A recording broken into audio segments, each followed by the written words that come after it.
എല്ലാവർക്കും പുതിയൊരു വീഡിയോയിലേക്ക് സ്വാഗതം. ഇന്ന് നമുക്ക് ചിക്കൻ ഫ്രൈ ഉണ്ടാക്കാമേ. അതിനായിട്ട് നമുക്ക് ചിക്കന് ഇവിടെ എടുത്തു വച്ചിട്ടുണ്ട്. പിന്നെ ഒരു സവാള, വെളുത്തുള്ളി, 2 പച്ചമുളക്, ഇഞ്ചി, ഇത്രയും നമുക്ക് ഒന്ന് ചതച്ചെടുക്കാമേ. ഇഞ്ചിയും വെളുത്തുള്ളിയും പച്ചമുളകും കൂടെ ചതച്ചെടുക്കാം. അതിൻ്റെ കൂടെ തന്നെ ഒരു സവാളയും കൂടെ അരിഞ്ഞിടാമേ. എല്ലാം കൂടെ നമുക്കൊന്ന് ചതച്ച് വെക്കാം. പിന്നെ നമുക്ക് ചിക്കൻ പീസ് എല്ലാം കൂടെ ഒരു പാത്രത്തിലോട്ടിടാമേ. ആദ്യം നമുക്ക് ഉപ്പിട്ട് കൊടുക്കാമേ. അതിൻ്റെ കൂടെ തന്നെ മഞ്ഞൾപ്പൊടി, പിന്നെ പകുതി നാരങ്ങ ഇവിടെ പിഴിഞ്ഞൊഴിക്കാം. ആദ്യം ഒന്ന് ചിക്കനിലോട്ട് വെച്ച് പിടിപ്പിക്കാം. നാരങ്ങ ഒഴിക്കുമ്പോൾ നമ്മുടെ ചിക്കൻ നല്ല സോഫ്റ്റ് ആകുമേ.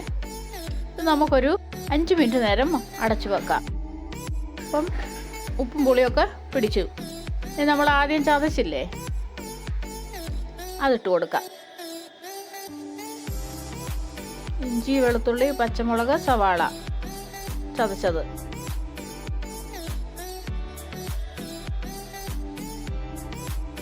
ഇത് നമുക്ക് തേച്ച് കൊടുക്കാം.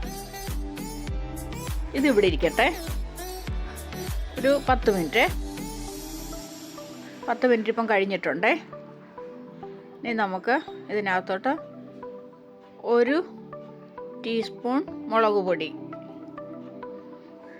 കൂടെ കുരുമുളക് പൊടി, ഗരം മസാല, ഇച്ചിരി ചിക്കൻ മസാല. ഇനി നമുക്ക് 2 ടീസ്പൂൺ കോൺഫ്ലവറും ഒരു 1/4 ടീസ്പൂൺ അരിപ്പൊടിയും കൂടി ഇട്ട് കൊടുക്കാമേ. അരിപ്പൊടി ഇടുന്നത് ക്രിസ്പി ആകാനാണേ. പിന്നെ കോൺഫ്ലവർ ഇടുന്നത് നമ്മുടെ മസാല പിടിച്ചിരിക്കാനാണേ. മസാലയൊക്കെ ഒന്ന് തേച്ച് പിടിപ്പിക്കാമേ. ഇതിനി ഇവിടെ ഇരിക്കട്ടെ. ഒരു ഇച്ചിരി എണ്ണ ഒഴിച്ച് നമ്മളെ ഉണങ്ങിപ്പോകാതിരിക്കാം. ഇച്ചിരി മുളക് പൊടി ഇടാമേ, കളറ് കുറവാണ്.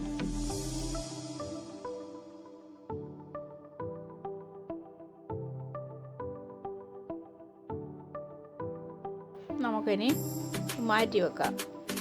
ഒരു രാത്രി മുഴുവൻ വേണേലും വെക്കാം. 1 മണിക്കൂറെങ്കിലും അത്യാവശ്യമായിട്ട് വെക്കണം. ഇവിടെ നമ്മൾ പാത്രത്തിനകത്ത് എണ്ണ ചൂടാക്കാൻ വെച്ചിട്ടുണ്ട്. എണ്ണ ചൂടായി. ഇനി നമുക്ക് ഓരോരോ പീസ് ഇട്ട് വറുത്തെടുക്കാം. ഇടുന്നുടനെ അതേ തൊടല്ലേ, 1 മിനിറ്റെങ്കിലും വെക്കണം. എന്നിട്ട് തിരിച്ചു മറിച്ചൊക്കെ ഇട്ട് പൊരിക്കുക. ഇവിടെല്ലാം പൊരിഞ്ഞൊക്കെ വന്നിട്ടുണ്ട്. ഒരു പാത്രത്തിലോട്ടെടുക്കാം.